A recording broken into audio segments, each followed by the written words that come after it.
Estamos de regreso con más información. El invierno en Esmeraldas no da tregua. Decenas de viviendas resultaron inundadas en Quinindé, al igual que la vía que conecta con el resto de provincias por el desbordamiento del Río Blanco. El agua subió a niveles solo vistos en el fenómeno del Niño del año 2016. La vía que conecta la provincia verde con el resto del país permaneció parcialmente abierta el día de hoy por la crecida del Río Blanco, que rebasó la barrera del sector Telembí en el ingreso a la ciudad, llevándose todo a su paso. Sí, ahí estamos circulando, ahí a ver qué podemos pasar, medio hondo está. Es el único paso que tenemos, pero para carros pequeños el paso lo veo demasiado difícil. Son cosas de la naturaleza y hay que aceptar lo que papito Dios lo ponga. La dinámica del día ha sido esta: vehículos de todo tipo esperando su turno para cruzar en este tramo en el sector Telembí, ingreso al cantón Quinindé. Varios sectores han sido perjudicados, entre ellos el sector de El 200, en donde organismos de socorro prestan la atención a familias que han sido reportadas como damnificadas. Autoridades han reportado que hay más de 170 familias afectadas en barrios del Nuevo Quinindé y en zonas aledañas a la orilla de los ríos Quinindé, Esmeraldas y Blanco. Esto se dio en el 2016, en el fenómeno del Niño, donde subió el río hasta estas alturas, pero esta vez volvimos a sentirlo así. En parroquias como Viche, Malimpia y La Unión, el número es menor por los recaudos que se han tomado en base a las inundaciones registradas en el mes de marzo. Toda la zona está inundada, tenemos daños de lo que es enseres de cocinas, bombas y muchas cosas las que están en la parte baja que se han dañado. Durante lo que resta del mes de abril se ha dispuesto el traslado logístico de bomberos y Fuerzas Armadas para asistir a las familias en emergencias y apoyo humanitario. Al menos una docena de carreteras se encuentran cerradas por socavones, derrumbes o deslizamientos de tierra según el ECU 911. Carlos Acoto nos cuenta que este fin de semana se reportó el hundimiento de la calzada en un tramo de la vía Guayaquil-Riobamba, por lo que tuvo que cerrarse al tránsito. Según moradores del sector, hace unos 15 días se venía evidenciando el resquebrajamiento del asfalto aquí, en el kilómetro 51 de la vía Guayaquil-Riobamba. Este fin de semana esas grietas se convirtieron en un socavón, que provocó que en un primer momento la vía quede parcialmente habilitada, pero en lo posterior se decidió cerrarla por completo. Es grande, imagínense que ya está todito así, pues tenemos una cantidad de unos, ¿cuántos será? Unos 500 metros que tenemos que... Ya ha ido ya la mayoría de la vía. Eso en cualquier momento se puede venir abajo.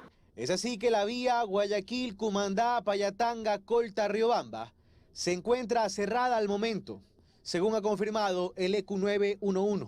Pero no es la única novedad que se ha reportado en Chimborazo, donde otras dos vías están cerradas. La vía Riobamba-Cuenca por deslizamiento de tierra y la vía El Triunfo, El Piedrero, Huigra-Alausí, por la alerta naranja que actualmente mantiene la Secretaría de Gestión de Riesgos. En Loja, también dos vías se encuentran cerradas. Por deslizamientos de tierra y un socavón, está bloqueado el paso de las vías Cariamanga, Sosoranga, Macará, así como la vía antigua a Catamayo. En los ríos, un escenario similar. Por el colapso de un puente está bloqueado el paso en la vía Montalvo-La Vitalia. Y por el desbordamiento del río Junquillo, se encuentra cerrada la vía El Guayabo-Baba. Se reportan además dos vías cerradas en Napo, dos en Santo Domingo de los Áchilas, una en Bolívar y una en Pichincha. Y adicionalmente 24 vías parcialmente habilitadas en provincias como Azuay, Carchi, Cotopaxi, El Oro, Esmeraldas, Loja, Manabí, Morona Santiago, Tungurahua y Zamora Chinchipe. Situación que complica aún más la circulación por las vías del país, tema que se viene denunciando durante varios meses ya. Para conocer cuál es el plan de intervención hemos solicitado en reiteradas ocasiones una entrevista con el ministro de Transporte y Obras Públicas. Y hasta el cierre de este reportaje no se ha podido concretar. Impactantes imágenes, terrible el estado en el que se encuentran varias vías en nuestro país. A esta hora ya nos acompaña Tomás, bienvenido. Buenos días, ¿cómo están? Bien, ¿tú? Ahí complicado con la movilidad en esta ciudad. Un accidente puede colapsar todo. Vías importantísimas. ¿Por qué ruta viniste?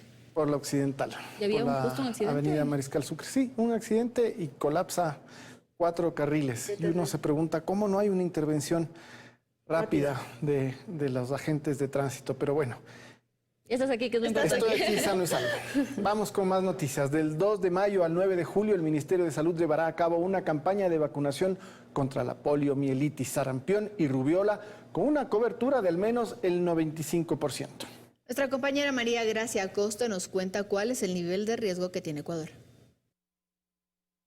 La población ecuatoriana, al igual que en las Américas, se liberó de enfermedades como el sarampión y la poliomielitis. Pero esto, según el representante de la Organización Mundial de la Salud y la Organización Panamericana de la Salud, hizo olvidar algo importante. El hecho de que ya hay gente que no se acuerda de la existencia de estas enfermedades y del sufrimiento que ellas causan. Nos vemos abocados hoy en día a tener que hacer abogacía por la vacunación. Hemos observado una disminución progresiva de las tasas de cobertura de vacunación que ponen en peligro la situación y la reintroducción. La poliomielitis, por ejemplo, solo está presente en países como Afganistán y Pakistán, pero la experiencia nos demuestra que en cuestión de semanas puede llegar alrededor del mundo. Ecuador está en alto riesgo de reintroducción de esos virus, de esas enfermedades, si es que no mantenemos adecuadas coberturas de vacunación.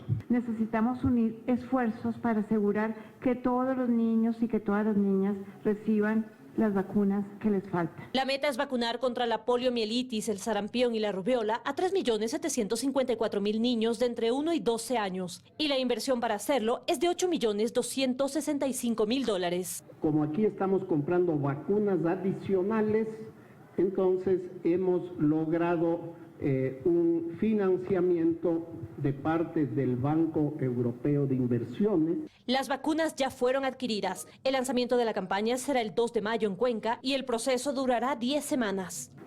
Teóricamente no necesitamos vacunar al 100%. Con el 95% protegemos a aquellos que quedan sin vacuna. Aspiran a colocar al 70% de la población que requiere la vacuna en escuelas y centros y en sitios de alta concentración y en un casa a casa. Pero recuerdan también que será permanente la vacunación en centros de salud. Solidarias, les presentamos el caso de René Briones, un joven de 15 años, quien tiene una malformación en los vasos cerebrales producto de una caída. Él necesita una operación que cuesta $60.000. Natalie Jiménez nos cuenta más de este caso en el siguiente reportaje. A sus 4 años, René sufrió una caída y aunque en ese momento parecía inofensiva, años después comprobaron que había causado una severa malformación en sus vasos cerebrales. 4 años se me cae del balcón. Yo pensé que se me había muerto. Su madre, Mariuxi Briones, tiene discapacidad del 75% y además un tumor en la tiroides, lo que le impidió mantener en revisiones constantes a René. Me siento como culpable, yo me siento enfermo. Pidieron sí hacer la tomografía a los 6 años, pero yo ya estaba muy enferma.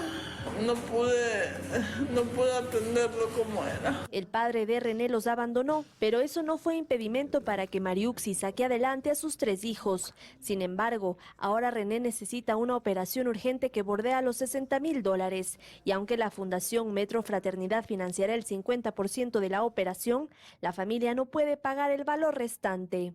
Ayuda por los insumos. La operación de mi hijo en sí es re costosa. Y como ven, soy una persona con discapacidad. Para colaborar, comuníquese al 0239 98 100. Hoy esta familia necesita de nuestras manos solidarias. Los doctores señalan que la operación puede salvar a René de consecuencias fatales.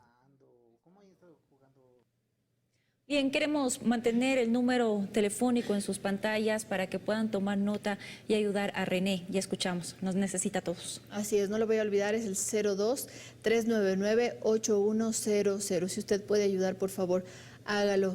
Ellos dependen de todos nosotros. Con esto nos vamos a un corte y ya volvemos.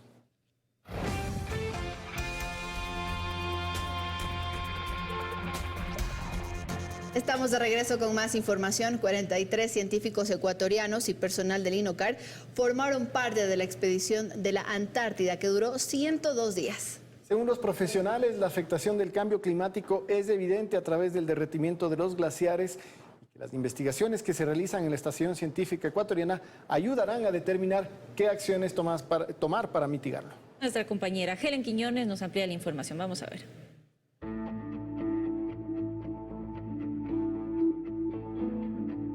Con el paso de los días, el panorama de la Antártida que rodea la Estación Científica Ecuatoriana Pedro Vicente Maldonado va cambiando, y así lo comprobaron científicos ecuatorianos y personal del INOCAR que participaron de la 26ª expedición en la Antártida. Pero ya en este año se pudo evidenciar que fue mucho más factible, porque ya el derretimiento del hielo, ya no había tanta nieve como en expediciones anteriores. Las excursiones científicas que iniciaron en noviembre de 2022 terminaron en abril de este año. Durante la misma, los científicos ecuatorianos evidenciaron secuelas del cambio climático en los glaciares. Estos resultados van a contribuir a tomar esas decisiones o a generar protocolos que contribuyan a los estados a poder minimizar estas afectaciones que está generando el cambio climático. La teniente de fragata y también directora de proyección de la Antártida en el INOCAR, Mildred Barzola, formó parte de los 44 expedicionarios. Dice que también se pudo realizar la reconstrucción del módulo Pedro Vicente Maldonado, estructura que le pertenece a Ecuador. Participé en la segunda fase del programa técnico científico ambiental y de difusión horticultura, cumplí la función de jefe científico y asimismo fui investigadora de campo de un proyecto para la generación de productos operacionales, los mismos que están relacionados a generar esta información de reportes meteorológicos que sirvan para la toma de decisiones. La científica Ashley Casierra, quien trabaja en el INOCAR, también estuvo en la Antártida. Dice que tiene 6 ejes investigativos. Mi participación dentro de la expedición tuvo que ver en 2 cosas. Primero, como investigadora, actualmente estamos desarrollando el proyecto de riesgos climáticos y no climáticos en la Antártida, en el área de influencia de la Estación Pedro Vicente Maldonado, y también fui a apoyar al programa científico. Con estos resultados de la expedición se dará paso a la toma de decisiones para dirigir acciones relacionadas con las diferentes actividades que realizan en el clima y ambiente hostil propio de la Antártida. Increíble cómo se ven esas imágenes. Hace 10 años las mismas expediciones te mostraban todo nevado. Pero bueno, veamos. Vamos a cambiar de tema. En Angamarca, en la provincia de Cotopaxi, van a declarar el 21 de abril como el Día del Jambato. Este emblemático sapito que era muy común en la sierra ecuatoriana, que se supone que se extinguió y que luego apareció. Y apareció, entiendo, porque, me corriges si estoy mal, Tomás, pero lo descubrió un niño. Lo descubrió un niño, un grupo de científicos había puesto una recompensa a quien descubra el jambato, y este niño que estaba cosechando alfalfa, ¡pum!, se encontró con el hermoso jambato. Qué chévere. Entiendo también que fue la primera especie de rana proveniente del Ecuador que se dio a conocer en la comunidad científica mundial. Sí, sobre todo porque era tan común y su desaparición fue como la pandemia del COVID. Empezaron a desaparecer muchos anfibios, muchas ranas, muchos sapitos, y el jambato era tan común que fue increíble ver cómo desapareció del mapa a mediados de los años 80. Así que les vamos a mostrar este reportaje.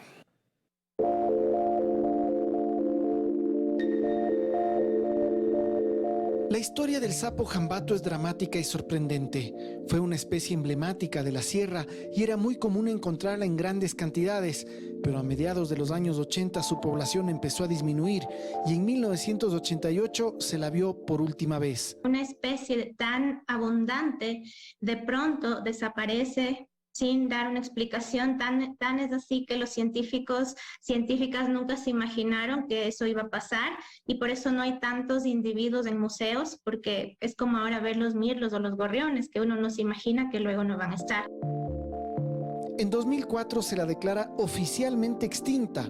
La desaparición del jambato respondía a un fenómeno que afectaba a todas las especies de ranas. Entonces, casi 30 años pasó considerada extinta hasta que en 2016 un niño de la comunidad, David Jailaca, lo encuentra en un cultivo de alfalfa. El hallazgo ocurrió un 21 de abril en la comunidad de Angamarca, provincia de Cotopaxi, y por eso sus pobladores han decidido celebrar ese hallazgo. Se va a promover o se va a difundir la resolución que se ha logrado hacer junto con el GAT parroquial y Alianza Jambato, en donde se declara al jambato como una especie emblema y se declara al 21 de abril como el Día del Jambato dentro de la parroquia. Desde que se encontró ese primer sapo, muchas cosas han pasado. Los científicos se concentraron en la zona para analizar si había más individuos con la esperanza de saber si la especie tenía salvación. Hemos encontrado alrededor de 100 individuos de diferentes estadios, es decir, se están reproduciendo. Hemos encontrado inclusive renacuajos, lo que quiere decir que al ser los anfibios indicadores de la calidad de hábitat, los ecosistemas de Angamarca todavía se encuentran en condiciones saludables. Desde entonces, científicos y comunidad han trabajado en reforzar las buenas prácticas agroecológicas y el cuidado ambiental. Esta iniciativa se convirtió en un modelo y ahora Angamarca quiere invitar al país a que la conozcan de primera mano y así también atraer recursos para esta parroquia rural. Generar el turismo comunitario, impulsar también, ¿no es cierto?, algunas otras actividades agroecológicas que nosotros hacemos en nuestra propia tierra. Entonces, a través de esto, creo que con la conservación o con el plan de conservación del jambato vamos a tener mucha acogida. Aprovechar este potencial a través de una especie que la colocamos como una especie bandera para sensibilizar sobre otras especies, pero además para poder atraer financiamiento para esta parroquia, para niños, para niñas, para atender esas necesidades. Por eso este viernes habrá fiesta en Angamarca, con desfiles, actividades culturales y el estreno de un documental cuyas imágenes han servido para ilustrar este reportaje. La gente está invitada, a todos los asistentes, para que nos acompañen y conozcan el santuario del jambato, que es el lugar en donde se encuentra o donde más población de jambatos se ha encontrado durante todo este tiempo de investigación. Angamarca es un precioso rincón de nuestro Ecuador. ¿No lo conoce? Anímese, porque no se va a arrepentir. Y bueno, lo más importante es que también atrae al turismo, ¿no? Sí, y la comunidad se ha puesto pero muy concentrada en cuidar al jambato, en tener prácticas medioambientales muy buenas, que de hecho ya las tenían antes. Un sapo o una rana no podría existir en un lugar donde el medio ambiente no está sano, como se decía en el reportaje. Entonces, para ellos es muy importante y tienen mucho orgullo de mostrar que su parroquia es un lugar donde se respeta la naturaleza y pueden convivir. Es un buen medidor, ¿no? Entonces, para demostrar que su ecosistema está saludable y que se lo haya encontrado aquí, sin duda es una alegría para el Ecuador. Me parece muy bien que quieran fijar una fecha para cuidar a esta especie y decirlo, ¿no? Somos un país afortunado ya que somos el tercero, entiendo, a nivel mundial más diverso en esta especie de ranitas. Así que bueno. Otra fecha para el efemérides. Ah, sí, hay que ponerla ahí, check. Vamos a contarles ahora que en Ibarra se realizó un homenaje post-mortem con la nomenclatura al ilustre artista imbabureño Nelson López. Quien fue pintor, diseñador, escultor, restaurador y docente por más de 45 años. Además fue el creador del icónico eslogan Ibarra, ciudad a la que siempre se vuelve. David Vizcaíno nos cuenta más detalles en la siguiente nota.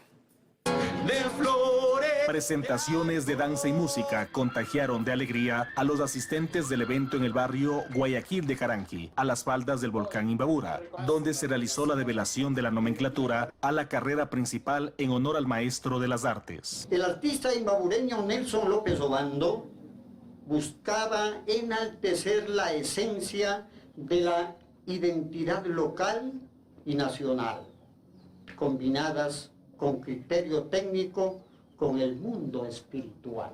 Nuestro país justamente es hermoso en todo sentido, ¿no? Tanto en la parte física, en paisajes, como también en la parte cultural. Sus obras se pueden contemplar principalmente en las iglesias La Merced, Caranqui de Ibarra y el convento de Santo Domingo en Quito. Es por eso que en esta tarde se ha hecho un justo homenaje al artista Nelson López Obando. Él es el autor del eslogan Ibarra, ciudad a la que siempre se vuelve. Con este identificativo nos reconocen en el mundo entero. Fue discípulo de José María Troya, sobrino del reconocido artista Rafael Troya, así como de Hugo Gallo, sobrino de Víctor Mideros. Las obras del maestro Nelson López Obando han traspasado fronteras al estar en colecciones privadas a nivel internacional. pintar le daba una paz, una tranquilidad y siempre estuvo alegre, muy siempre contento, inspirado y siempre nos fomentó ser humildes. A 2 años de su fallecimiento se perenniza a uno de los máximos exponentes del arte religioso en la zona norte del país, quien trabajó por medio siglo en el sector educativo y sigue siendo un ejemplo para las nuevas generaciones. Muchas felicidades. Con esto nos despedimos. Que tengan un excelente día. Nos vemos mañana en el mismo horario.